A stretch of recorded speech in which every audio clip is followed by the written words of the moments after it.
여러분 안녕하십니까? 이번 주 관심은 또다시 헌법재판소로 쏠립니다. 홍장원, 이진우, 여인영 등 비상계엄에 직접 관여된 사람들이 모레 증인으로 참석합니다. 과연 윤석열 대통령 앞에서 이들이 어떤 내용을 진술할지가 관심입니다. 헌법재판관을 둘러싼 논란도 어느 정도 정리됩니다. 먼저 윤 대통령 측이 제기한 회피 촉구, 그러니까 스스로 사건에서 물러나라고 요구한 3명의 재판관 판단이 나옵니다. 또 정치권까지 나서 거칠게 대립한 마은혁 후보자 임명 여부에 대한 헌재의 결정이 내일 나옵니다. 헌법재판소가 판단하는 건 최상목 대통령 권한대행이 마은혁 후보자 임명을 보류한 것이 타당한지입니다. 이 권한쟁의 심판이 인용되더라도 최상목 대행이 바로 마은혁 후보자를 임명할지는 좀 더 지켜봐야 할 것 같습니다. 최 대행이 또다시 정치적 시험대에 오를 것으로 보입니다.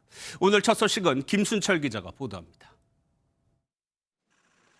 지난해 12월 말 최상목 대통령 권한대행은 국회가 추천한 3명의 헌법재판관 후보자 가운데 2명만 임명했습니다.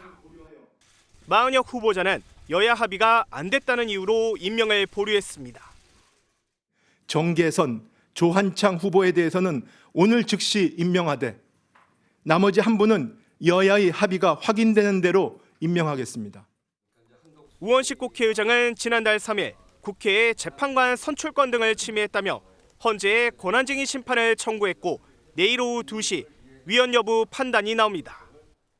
만약 헌재가 위헌이라고 판단하면 최 대행은 3가지 선택지에 놓이게 됩니다.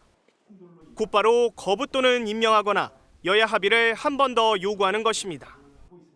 다만 진보 성향 판사 모임인 우리법연구회 출신인 마 후보자를 둘러싸고 여야가 충돌하고 있어 정치권의 합의가 이뤄질지는 미지수입니다. 게다가 일부 헌법재판관들은 최 대행에게 여야 합의를 판단할 권한이 있느냐고 의문을 나타내기도 했습니다.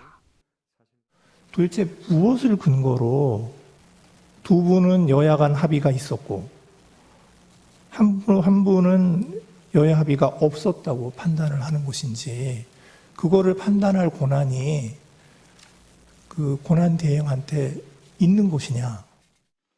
반면 헌재가 위헌이 아니라고 결론을 내리면 현행 8인 체제로 윤석열 대통령에 대한 탄핵 심판이 진행됩니다. MBN 뉴스 김순철입니다.